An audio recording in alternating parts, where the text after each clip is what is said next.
오늘 크로스웨이 이야기라는 제목으로 오늘 나누겠습니다. 한 20년 전쯤에 미국의 세들백 교회를 개척과 성장을 다룬 그 세들백 교회 이야기라는 책이 베스트셀러가 된 적이 있습니다. 그래서 그 교회에서 이제 만들어낸 교재, 목적이 이끄는 삶, 목적이 이끄는 교회라는 그 교재가 한창 한국교회에서 많이 사용이 되었습니다. 목적이 이끄는 교회, 목적이 이끄는 삶. 몇 주 전에 설교에서 제가 성도가 온전케 된다. 그것이 성도가 삶의 목적을 아는 것이다. 라고 말씀을 드렸습니다. 그래서 삶의 목적을 아는 성도가 봉사의 일을 하고 봉사의 일을 통해서 교회가 성장하고 교회가 이루어진다고 말씀을 드렸습니다. 그러니까 세들백 교회 이야기, 그것은 세들백 교회가 교회를 개척하고 온 성도들이 삶의 목적을 알고 신앙의 목적을 깨닫고 그 목적에 맞는 봉사를 통해서 성장한 교회 이야기를 다루어 놓은 것처럼 오늘도 제가 이제 설교 제목을 크로스웨이 이야기라고 지었는데 저는 이제 크로스웨이 교회가 어떻게 개척을 했고 어떻게 성장을 했고 어떻게 이어나가는지를 여러분과 함께 나누려고 합니다. 그러니까 오늘 설교는 어쩌면 제가 이제 5년 동안 계속했던 설교와는 좀 다르게 좀 어떻게 보면 설교 같지 않은 그냥 이야기를 풀어서 하는 걸 수도 있는데 우리가 지금까지 어떻게 걸어왔고 지금 어디에 서 있고 또 앞으로 어떻게 가야 되는지를 또 알아감으로써 건강한 교회로 한 단계 성장하기 위한 비전을 나누는 시간이 되기를 원합니다. 또 이 시간은 또 여러분에게 저의 목회 철학을 소개하는 것이고 여러분이 저를 이해하는 그런 폭을 좀 넓히기 위한 시간이기도 하고 교회가 무엇을 하려고 하는지를 설명을 드리는 시간입니다. 여러분도 잘 아시긴 하시겠지만 이 킬린 지역, 하커헤치 지역은 목회자들 사이에서도 특수 목회지다라고 이야기가 되어집니다. 뭐 군부대가 있는 곳이 뭐 특수 목회 지역이라고 하긴 하지만 특히 이 지역은 목회자들이 오기를 꺼려하는 곳 중에 하나입니다. 그래서 킬린을 모르는 목회자가 거의 없습니다.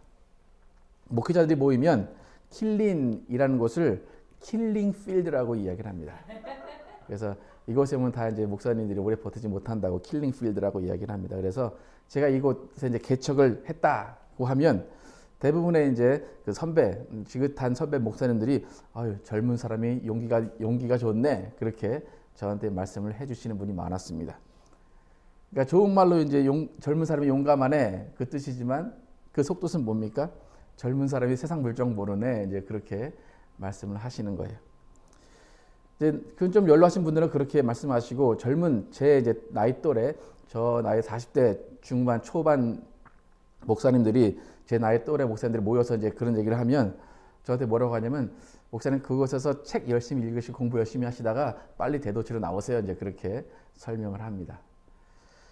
그러니까 보통 목사님들이 이곳을 어떻게 생각하는지 여러분이 이제 좀 이해를 하실 겁니다.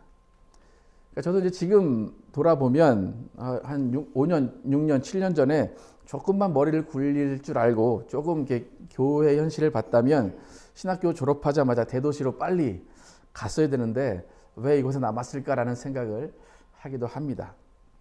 사실 이제 저를 이제 보면 뭐 학벌로 보나 뭐 몸무게로 보나 뭐 남한테 뒤지진 않는데 이것저것 이제 좋은 교회에서 이제 좋게 좀 활용할 수 있는 그런 달란트들도 많이 있기 때문에 얼마든지 소위 말해서 좋은 그런 사역지로 갈 수도 있었는데 어떻게 하다 보니까 신학교 졸업하기도 전에 이 킬링 필드에서 개척을 해서 이래저래 많은 경험을 하게 됐습니다. 근데 이제 돌아보면 뭐 후회하는 것이 아니라 저는 개인적인 생각으로는 목회가 무엇인가에 대해서 목회의 어떤 노하우에 대해서 기존 교회, 기존 한국 교회 틀 안에서 배우지 않을 수 있었던 것이 좀 다행이지 않나 생각이 듭니다. 그리고 미국 교회 울타리 안에서 한국 교회와 미국 교회의 장단점을 배우면서 그 목회에 대한 철학을 세울 수 있었기 때문에 더 좋은 시간이었다 생각이 듭니다. 그러니까 한국 교회가 고집하던 방식, 한국 교회가 계속 고수하는 그 방식이 아닌 제 나름대로의 교회관을 세울 수 있었고 또 목회 철학을 정립할 수 있었던 귀한 시간이고 장소라고 생각이 듭니다. 사실 이제 목회자들이 한 5, 6년쯤 지나면 이제 조금 더 큰 이제 사역지로 이제 가려고 하는 타이밍입니다. 그래서 개척교회 정도의 목회자였다면 조금 더 많은 사람, 또 그 중형교회였다면 좀 대형교회로 가고 싶은 그런 어떤 계획을 세우는 시점인데, 오히려 지금 저의 입장에서는 객관적으로 볼 때 우리 교회가 성공할 가망성이 없는 지역에 있고 성공할 가망성이 없는 교회 철학을 가지고 하지만 어떻게 하면 더 건강하고 매력 있는 교회를 만들까를 시도해보고 싶은 그런 시점이기도 합니다. 그러니까 객관적으로 아까도 말씀드렸지만 객관적으로 보면 제 시도가 저의 목회 철학이 성공하리라는 보장은 거의 없습니다. 그런데 제가 만약 실패했다라고 해도 뭐 대부분 이제 실패한 것을 좀 창피해 하지만 많은 동료 목사님들이나 다른 목사님들이 저의 실패를 보고 네가 못해서 그래 라고 할 사람은 거의 없어요. 왜냐하면 이거 킬링 필드이기 때문에. 예. 그러니까 당연하다고 생각을 하는 거예요. 그러니까 그분들이 저에게 이제 그러니까 왜 빨리 나오지, 왜 버티다가 왜 나와, 빨리 나오지, 그 말 정도만 들을 거기 때문에 뭐 그렇게 실패에 대한 부담은 별로 없습니다. 오히려 우리 교회만의 색깔을 찾기를 원하고 또 젊고 형식에 얽매이지 않은 교회 색깔을 더욱 드러내면서 그 색깔에 맞는 사람들이 모이는 교회를 이루기를 또 원합니다. 그래서 그 희망 안에서 기뻐할 수 있을 것 같습니다. 저희 교회가 어떻게 걸어왔는지 쭉 이제 여러분께 좀 소개를 드리면, 저희 교회가 2013년에 이제 시작이 됐습니다. 제가 2011년에 이제 미국 교회에 들어가서 인턴을 하기 시작했고, 2012년에 안수를 받았고, 2013년에 교회를 개척을 했습니다. 대부분 미국에서 개척을 한 한인 교회들은 뭐 두 가지로 나눠지는데, 한 부류는 이제 미국 교회에서, 저희 같이 미국 교회에서 빌려서 건물을 사용하면서 개척을 합니다. 또 한 부류는 조그만 상가를 임대를 해서 시작을 합니다. 그런데 이제 상식적으로, 이제 그런 통계적으로 보면 미국 교회를 빌려서 하는 경우에는 한인들 자체가 건물이 없으면 교회라는 개념이 잘 없기 때문에 그 미국 교회 안에서 시작을 하면 그렇게 성장을 빨리 하지 못합니다. 그래서 대부분 교회를 시작할 때 개척 멤버가 생기면 이제 십시일반 목돈을 모아서 건물을 렌트해서 많이 시작을 하게 됩니다. 그러면 뭐 말 그대로 빨리 성장을 하게 됩니다. 근데 저는 2013년에 이제 교회를 시작할 때 렌트를 하지 않겠다 그렇게 미리 선언을 했어요. 그래서 이제 왜 그러냐면 그 목돈을 그렇게 모아서 시작을 하게 되면 은연중에 사람들 가운데는 내가 이 교회를 세웠다라는 그런 생각들이 있습니다. 그래서 또 교회를 떠나더라도 계속 그 돈 얘기를 계속 할 수밖에 없습니다. 그래서 저는 전혀 그렇게 하고 싶지가 않았어요. 그래서 지금 사용하고 있는 트리니티 교회 알지는 못했는데 그냥 무작정 목사님 찾아와가지고 우리 교회 예배를 드릴 수 있습니까? 물어봤어요. 그래서 바로 대답해 준 게 아니라 7개월 동안 계속 기도를 하고 계속 회의를 하면서 7개월 만에 이 교회를 사용하라고 허락이 떨어졌습니다. 그래서 지금 우리가 트리니티를 사용하는데, 지금 저희는 트리니티에 위해서 저에게 아무것도 요구를 하지 않습니다. 정말 1불도 요구를 하지 않고 지금 6년 동안 이렇게 사용을 하고 있습니다. 만약에 저희 교회가 렌트를 해서 시작했다 그러면 여러분은 저를 볼 수 없었을 겁니다. 이미 저는 다른 데로 가 있었을 거예요. 예. 여러분, 트리니티가 이렇게 꿋꿋하게 버텨지고 있기 때문에 우리 교회가 지금까지 존재할 수 있는 겁니다. 여러분 잘 보시면, 여러분 트리니티 교회 잠깐 이렇게 가셔서 주보를 받아보시면, 뭐 트리니티 교회가 이거를 이제 알아들으면 좀 기분 나빠하겠지만 항상 적자입니다. 6년 내내 적자예요, 저기는. 근데 신기해, 저 교회도 신기하고 저희 교회도 신기한데, 적자인데 저희 교회한테 1불도 요구하지 않습니다. 6년 동안. 그러니까 하나님께서 트리니티 교회를 또 축복하시는 것 같고, 또 그 교회를 통해서 저희 교회를 또 축복하신 것 같습니다. 정말 6년 내내 뭐 저희가 가끔은 김치찌개 할 때도 있고 좀 냄새나는 음식을 할 때도 있는데 아무 말도 한 적이 없어요. 아무 불평도 한 적이 없어요. 그러니까 트리니티 교회 한 명이라도 불평을 했다면 트리니티 교회 입장에서는 교회 안에 내부에서 시끄럽지 않기 위해서 그냥 좀 나가주십시오 라고 할 만도 한데, 그렇지 않았다는 것은 한 명도 불만을 말하지 않았다는 거예요. 그래서 오히려 저를 보면, 저희가 이제 이 뉴스룸을 사용하는데 저희 교회 예배가 11시잖아요. 그런데 맨날 10시 50분에 끝나요. 그러면 뭐 교회 예배 셋업하고 그러면 거의 11시 넘어서 시작하게 되는데, 항상 저를 보면 고맙대요. 뭐가 고마운지 모르겠어요. 근데 항상 너희가 있어줘도 감사하다고 그렇게 이야기를 합니다. 예. 자, 우리가 그런 마음을 참 배워야 되고, 또 우리가 그런 또 베품의 자리에 올라가야 되는데, 하나님께서 그런 좋은 관계를 시작하게 하셔서 트리니티 교회에서 이렇게 예배를 시작하게 됐습니다. 그래서 우리가 뭐 마음껏 우리 마음대로 사용하진 않지만 여러분 잘 보시면 트리니티 교회보다 저희가 교회 건물을 더 오래 사용합니다, 여러분. 예, 수요일도 모이고 금요일도 모이고 주일날은 저 사람들 12시에 나가는데 저희는 4시 막 3시 그렇게 나가니까 우리가 더 많이 사용하는데도 아무 말도 하지 않습니다. 그렇게 이렇게 교회 건물을 그렇게 사용할 수 있는 환경이 되어서 2013년에 개척을 시작했습니다. 2014년에 이제 개척을 시작하면서 교회 표어가 뭐였냐면 하나님의 기쁨이 되는 교회였어요. 그리고 그 다음에는 함께 즐거워하고 함께 우는 교회, 15년에는 말씀으로 든든히 서가는 교회, 16년에는 기도로 말씀에 열매 맺는 교회라는 표어로 쭉 성장을 해왔습니다.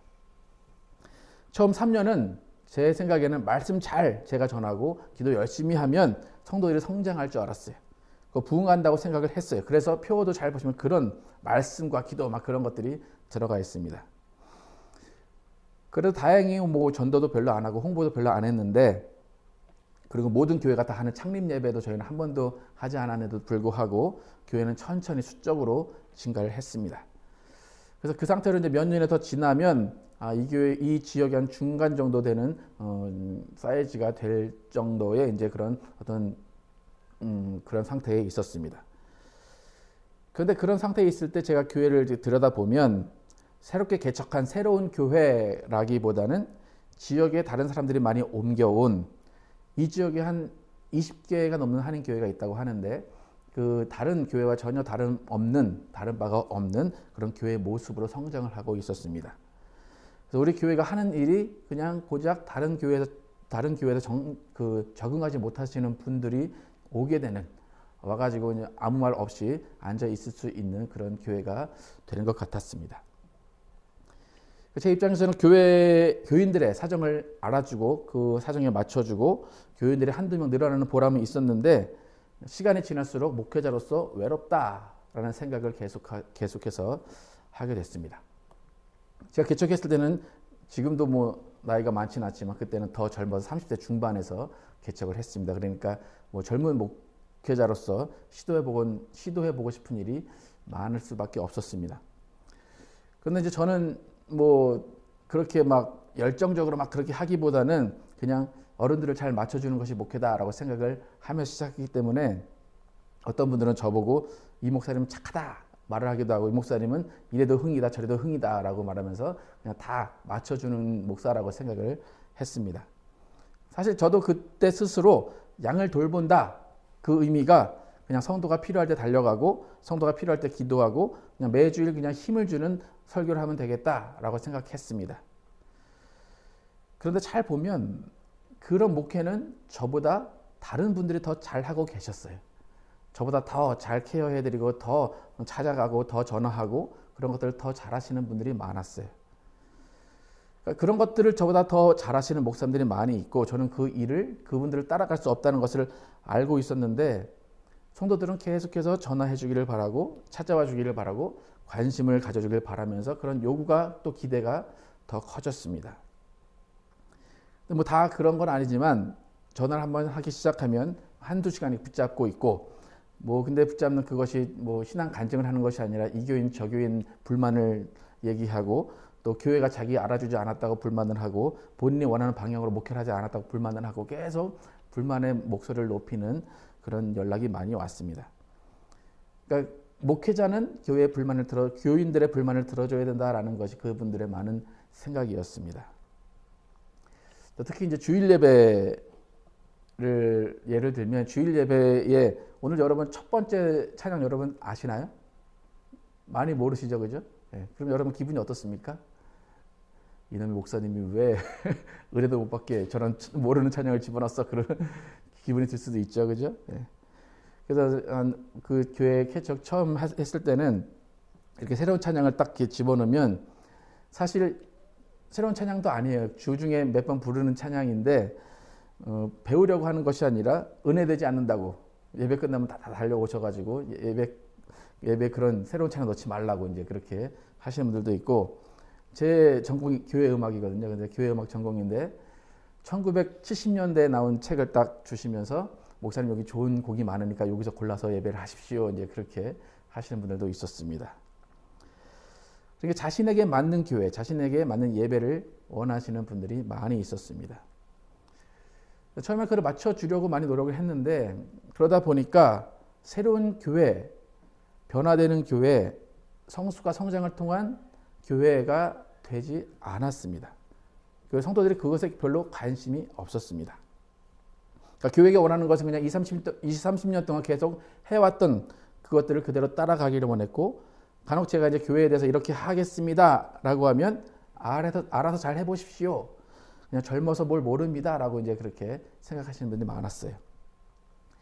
근데 교회가 이제 그렇게 2, 3년 흘러가면서 제가 생각했던 교회는 이런 것이 아닌데 라는 어떤 그런 생각이 들고 자꾸 외롭다라는 생각이 들었습니다. 제가 생각했던 교회는 그런 의무나 습관하던 것이니까 해야 된다는 그런 전통에 매여 있는 교회가 아니었습니다. 자신의 열심을 통해서 믿음을 확신하고 인정받기 위해서 봉사하는 교회가 아니었습니다. 내가 잘 믿었기 때문에 나는 구원받고, 내가 잘 믿기 때문에 하나님 나를 사랑하신다. 내가 헌금 잘 내고 기도 많이 하니까 나는 큰 믿음을 가졌다. 저 사람들보다 나는 하나님이 더 사랑하신다 라고 말하는 교회가 아니었습니다. 오히려 제가 꿈꾸던 교회는 열심 있는 믿음을 비교하는 것이 아니고 말씀을 배우면서 인격이 성숙하고 서로를 돌봐줄 수 있는 그런 교회가 되기를 원했습니다. 또 제가 원했던 교회는 모임 가운데 친교와 교제가 넘치고 형식적이지 않고 정말로 진리로 자유함이 있는 교회, 또 단순하지만 유연하고 또 균형 있는 교회를 꿈꾸고 있었습니다. 그런데 사실상 3, 4년 지난 교회의 모습은 전혀 반대로 가고 있었습니다. 그래서 그때부터 항상 제가 생각한 건 하나님이 언제 저를 이곳에서 떠나게 해주실까, 그것만 생각을 했어요. 근데 뭐 교인들이 있기 때문에 제가 떠날 수 없기 때문에 언제 이 교인들이 나갈 수 있을까 언제 나갈까 그런 생각을 하고 있었습니다. 그런데 교회는 겉으로 볼 때 더 안정적으로 더 성장을 했습니다. 근데 또 그와 동시에 무슨 문제가 있었냐면, 이제 저희 교회가 이제 목사가 젊기 때문에 젊은 분들의 이제 비율이 또 다른 교회보다 많은데, 젊은 사람들과 어른의 비율이 반반 정도 될 때였습니다. 그래서 그 정도 되니까 어른들이 가지고 있는 교회 안에서의 열심, 그것이 믿음이다 라고 하는 그 믿음의 척도를 젊은 사람들에게 자꾸 전수를 해주려는 모습이 보였습니다. 그래서 이것을 열심히 해야 돼, 이것을 해야 돼 라고 하는 어떤 그런 기준을 젊은 사람들에게 요구하는 모습이 보였습니다. 그러니까 말씀 많이 알고 기도 많이 하는 것, 그것이 믿음 좋은 것이라 라고 착각을 하는 그 생각으로 어른들이 많이 그것을 요구를 했습니다. 그렇기 때문에 크리스찬의 일상으로 살아내는 삶과는 전혀 동떨어진 교회 안에서의 열심만이 다인 것처럼 생각을 하는 분들이 많았습니다. 그런 과정 가운데 이러면 교회가 건강해지지 않겠다라는 판단하에 제가 설교부터 바꿨습니다. 설교를 그전에는 아까 말씀드렸지만 말씀 위주로, 뭐 신학적인 좀 다른 분들이 말하지 않는 좀 신학적인 부분을 많이 말을 하고 어떤 기도 열심히 합시다 뭐 그런 식으로 설교를 했다면 그것이 아니다라고 생각해서 삶 가운데 어떻게 살 것인가, 믿음은 열심이 아니다 뭐 그런 식의 설교를 이제 하기 시작했습니다. 그러면서부터 이제 성도들이 이제 조금씩 이제 기존의 전통적인 신앙을 가지고 있던 분들이 조금씩 이제 껄끄러워하기 시작했습니다. 그래서 여러분들 모르실 텐데 아까 2016년에 표가 기도로 말씀에 열매 맺는 교회였잖아요. 그래서 그 전에 말씀을 강조했고 올해는 기도를 강조해야 되겠다라고 했는데 2달 좀 지나서 이건 아니다 싶어서 여러분은 모르겠지만 제가 혼자 삶의 변화로 열매 맺는 교회라고 표를 바꿨습니다. 그래서 몰래 그 표를 바꿔서 웹사이트에 넣고 다 그렇게 했습니다. 그러면서 2016년 2월에 제가 개척교회 세미나를 다녀오고 거기서 많은 젊은 목사님들을 만나고 많은 이야기를 하고 나서 그 다음에 개척교회 세미나를 다녀온 이후에 제가 제2의 교회 개척을 하겠다라고 선언을 했습니다. 그래서 그때부터 이제 회중교회 그리고 개혁 신학을 바탕으로 해서 정관을 바꾸기 시작했습니다. 그리고 정관을 바꾸면서 새로운 교회이기 때문에 교회 이름을 바꾸겠습니다라고 또 선언을 했습니다. 항상 이 변화의 때에는 어떤 조짐들이 있어요. 그런데 뭐 그것을 뭐 영적으로 해석하기 나름이지만 뭐 잘못 해석할 수도 있지만 딱 그때 2016년 그 초반에 저희 교회 간판이 이제 저기 앞에 있는데 뭐 그렇게 튼튼하지는 않았지만 그래도 일부러 힘껏 뭐 발로 차지 않는 이상 사람의 힘으로는 부러지지 않을 정도의 그 기둥으로 간판을 세워놨었습니다. 그런데 그때 2016년 2월 그쯤에 비가 온 다음에 간판의 기둥이 완전히 부러져서 간판을 못 쓰게 됐습니다. 그래서 저 나름대로는 이것이 무슨 의미가 있다 생각을 했습니다. 왜냐하면 항상 계속 교회에 대한 갈등이 있었기 때문에. 그래서 하나님이 다시 교회를 세우시길 원하시면 간판을 세울 것이고 아니면 그대로 교회가 그냥 없어지는 편이 낫겠다라고 생각을 했습니다. 그래서 그때부터 이제 계속해서 정관을 바꾸면서 새로운 교회로서 새로운 신앙 방식을 교회 안에 적용하기 시작했습니다. 가장 첫 번째로 바꾼 교회 안에서 신앙 방식을 바꾼 것이 뭐냐면 목사 위주의 독단적인 운영 방식이 아니라 성도와 함께 모든 교회 시스템을 성도들과 함께 이끌어가자라는 의미, 또 성도가 그 목회자의 일도 함께 하고 성도가 성장해야 된다는 의미로 남자 성도들이 여러분 지금 보시면 제가 입은 이런 폴로 셔츠를 입기 시작했습니다. 그래서 다 보시면 안에 다 입고 계신데 이런 좀 아니구나. 네, 이런 폴로 셔츠를 입기 시작했습니다. 그리고 이제 뭐 주중에 입는 거는 뭐 그렇다 치는데 이렇게 주일날 이렇게 이걸 입고 설교를 하기 시작했습니다. 당연히 반발이 나오기 시작했습니다. 어떤 분들은 이제 교회 그때 한 1년 정도 다니신 분이었는데 저를 딱 보시더니 이 교회는 그런 걸 입네요. 그렇게 이제 말씀을 하시면서 남의 교회처럼 그렇게 말씀을 하시기도 했습니다. 그래서 반발이 이제 나오기 시작했고 교회에 적응하시는 분들, 특히 대부분 젊은 분들이었고 그렇게 교회에 적응하시는 분들이 있었고 그냥 뭐 교회는 안 나가지만 목사가 뭘 하는지 교회가 뭘 하는지 전혀 신경 안 쓰는 그런 분들이 있었고 또 한 분은 교회를 떠나시는 분들이 있었습니다. 근데 이제 그렇게 이제 교회에 이제 여러 가지 변화가 일어나는 또 한 가지는 이제 교회 헌금 바구니를 없앤 겁니다. 저희 뒤에 갖다 놓고 헌금을 하시라 그랬는데 헌금은 앞에 놓고 하나님이 받으셔야 된다라고 이제 쭉 말씀하시는 분도 많았고 그런 여러 가지 갈등을 제가 좀 일부러 일으켰습니다. 그래서 그 갈등 가운데 적응하시는 분들이 교회에 함께 할 수 있다라고 생각을 했고 그러면서 새신자 교육을 이제 새로 만들어서 등록을 새로 하기 시작했습니다. 그래서 등록을 하기 원하시는 분들은 새신자 교육을 받으십시오 했을 때 그때도 이제 많이 이렇게 갈라지는 현상이 있었습니다.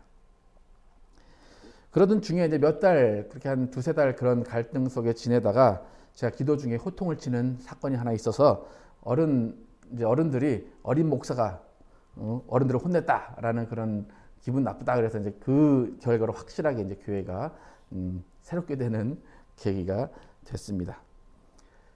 그 이후로 이제 본격적인 제2의 개척이 시작이 됐습니다. 신앙의 열심, 그것이 나의 교회에서 어떤 봉사, 기도 많이 하는 것, 내가 사람들 앞에서 드러내는 것, 그것이 믿음의 척도가 아니라는 그것을 우리가 조금씩 알아가기 시작했습니다. 일상의 삶 가운데 크리스찬으로서 살아내려는 그 노력, 그것이 믿음의 척도가 되는 교회가 되기 시작했습니다. 그래서 제가 계속해서 그런 설교를 일부러 계속해서 지난 2년 동안 해왔습니다. 그래서 대부분 여러분들이 제 설교를 많이 들으셨으면 제 설교 가운데 삶이라는 그 말이 많이 들어간다는 걸 아실 거예요.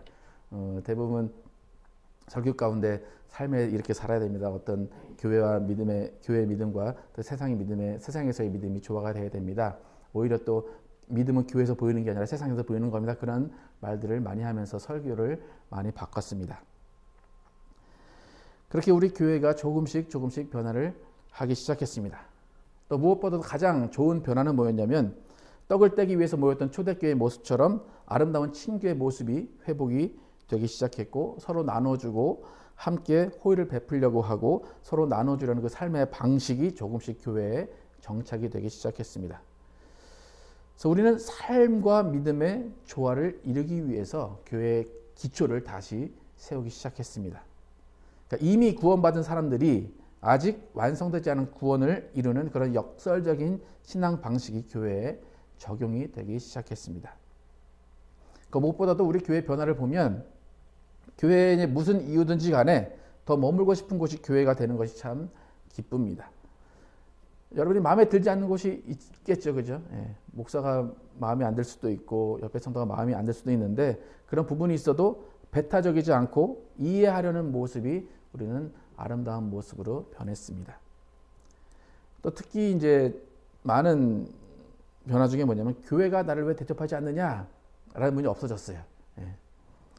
여러분 그러니까 저희 교회가 젊은 분들이 많기 때문에 목사가 젊은 분들 전화하면 더 이상하잖아, 그죠? 예. 제 전화 받고 싶으십니까, 여러분? 젊으신 분들? 이상하게 생각하실걸요? 근데 어른들은 전혀 틀려요. 거의 매일 전화하기를 원하시는데, 예. 제가 전화를 안 해도 여러분은 불만을 하지 않으시고, 오히려 전화를 저한테 하시고, 그러는 분들이 많아졌습니다. 오히려 교회 부족함을 스스로 채우려고 하는 그런 마음을 많이 갖게 됐습니다. 그러니까 그런 불만이 교회에 분명히 있어요. 없을 수 없어요. 그런데 그 불만이 내가 너거를 이해할 수 있는 능력이 있고 내가 그것을 감쌀 수 있는 능력이 교회 안에서 자랐기 때문이에요. 그래서 저는 그 2016년 이후로 저희 교회를 볼 때 건강한 교회로 한 걸음 나아가고 있다고 자부를 할 수 있습니다. 올해 2018년 제가 시작하면서 여러분에게 우리가 여러 가지 일을 해야 된다라고 말씀을 드렸어요. 그리고 교회를 건강하게 세우면서 우리가 함께 풍성한 삶을 누리자라고 여러분에게 선언을 했습니다. 지금 2월 달인데 지금 이미 우리 교회 안에서 많은 일이 이루어지고 있습니다. 그리고 하나님은 우리에게 풍성한 삶으로 풍성함으로 채워주고 계십니다.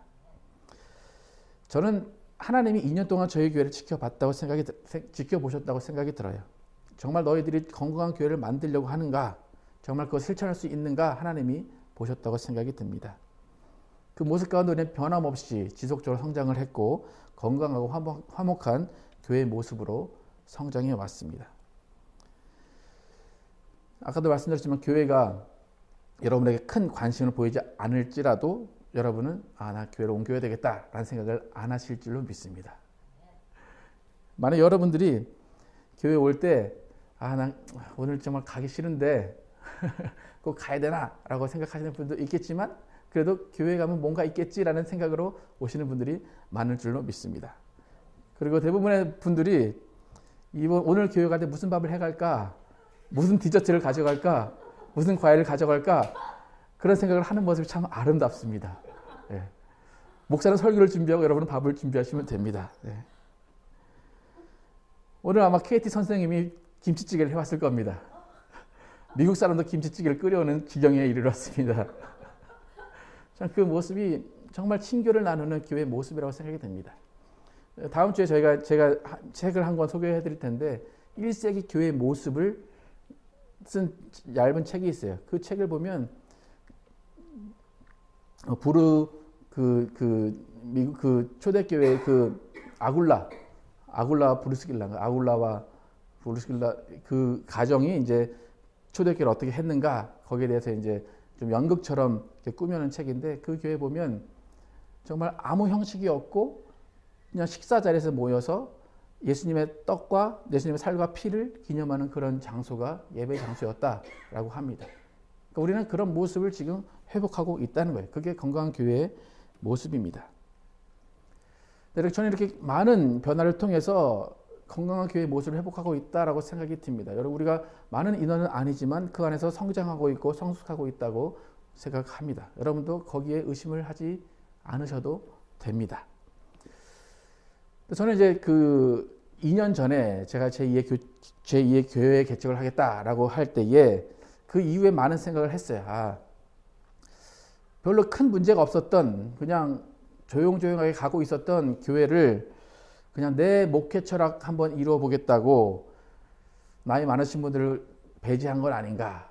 내가 왜 그랬을까? 내가 좀 잘못된 일을 하지 않았을까라는 생각도 많이 했습니다. 그런데 그 2년 동안 이제 그렇게 지내왔는데 오히려 지금 시점에서 보면 그 2년 동안의 그런 노력과 2년 동안의 그 변화를 볼 때에 그 변화가 잘한 일이고 그것이 하나님이 원하시는 일이었다는 것을 지금 우리가 확인할 수 있습니다. 2년 전에 교회 사인이 무너질 때 교회 이름을 바꾸기로 결심했었지만 그때 마땅히 떠오르는 이름이 없었어요. 지금도 마찬가지였지만 마땅히 떠오르는 이름이 없고 교회 이름 바꾸려면 여러 가지가 복잡해요. 나라에 뭐 이렇게 보고도 해야 되고 다 서류를 바꿔야 되기 때문에 그래서 그냥 그대로 쓰자라고 이제 했는데 2년이 지난 지금에 와서 이번에 이제 침례교회 개척교회 센터에서 이제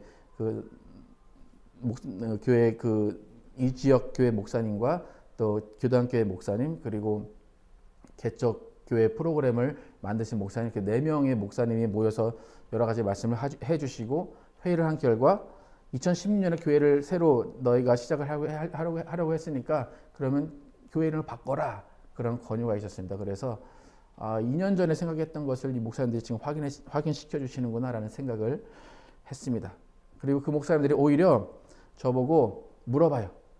너희 교회는 언제 시작했냐? 물어봐요. 그래서 제가 2013년이라고 했더니 No, 2016년이야. 그렇게 저한테 리마인드를 시켜주시면서 너희 교회는 2016년에 시작이 된 거야. 그렇게 말씀을 해주셨습니다. 그래서 우리 교회는 이제 새로운 이름을 이제 가지고 시작을 다시 또 하려고 합니다. 또 새롭게 다져진 기초 위에서 호의를 베푸는 삶 그리고 겸손한 신앙을 조화 이루는 그런 신앙의 척도를 우리가 가져가려고 합니다. 그리고 이미 이만 하나님의 나라 안에 사는 사람으로서 아직 완성되지 않은 하나님의 나라를 소망하는 삶을 살아내려고 합니다. 그래서 우리는 하나님의 자녀라는 특권을 가진 사람들입니다. 이미 아들의 나라로 옮겨진 사람으로서 매력적인 그 아들의 나라의 삶을 세상에 보여줘야 됩니다. 교회 안에서 직분, 교회 안에서의 열심을 보여주기보다는 공동체에서의 조화, 삶의 터전에서의 크리스찬으로서의 모범을 보여주고 온유한 성품과 겸손한 믿음을 사람들과 하나님께 보여드려야 됩니다. 또 2018년에 우리가 더 이제 한 걸음 나아가야 할 일이 있는데 그 일이 뭐냐면 주중에 가정에서 3가정, 4가정이 모이는 가정교회가 정착이 되어야 됩니다.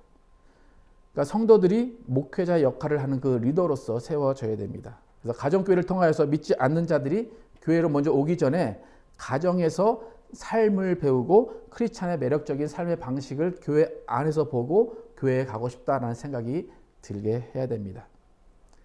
우리의 삶의 목적은 하나님의 나라를 소개하는 데 있어요. 하나님의 나라를 소개하려면 우리가 하나님의 나라 안에 사는 삶의 방식을 살고 있고 그것을 보여줘야 됩니다. 하나님의 나라에는 기쁨이 있고 하나님의 나라에는 소망이 있고 조화가 있고 친교가 있고 배려가 있고 사랑이 있다는 것을 우리가 가정교회 모임을 통해서 세상에 보여줘야 됩니다. 초대교회가 그런 삶의 방식으로 살았고 그런 삶을 보여줬기 때문에 지금 우리가 아직도 예수를 믿고 있는 것입니다. 여러분, 교회는 좋은 성도를 만나야 됩니다. 목사는 좋은 성도를 만나야 됩니다. 또 성도는 좋은 목사를 만나야 되고 성도는 좋은 교회를 만나야 됩니다. 그러기 위해서 저도 여러분도 함께 성장해서 서로가 좋은 모습을 보여야 할 것입니다. 그래서 오늘 이렇게 쭉 제가 설교 아닌 설교, 오늘 성경 본문도 하나도 없고 설교 아닌 설교를 했는데 여러분 저를 이해하시고 또 교회가 무엇을 하는지 이해해 주시기 바랍니다. 그래서 여러분이 더 교회를 아름답게 꾸며 나가셔야 됩니다. 교회를 진정한 하나님의 성전으로 여러분이 만들어 가셔야 됩니다. 그래서 여러분과 저는 이 일을 위해서 부르심을 받았다는 것을 기억하시고 소망의 이유를 묻는 자들에게 호의와 선함으로 대답하시고 하나님이 원하시는 목적이 있는 삶을 사시는 여러분과 제가 되기를 예수 이름으로 축원합니다. 기도하시겠습니다.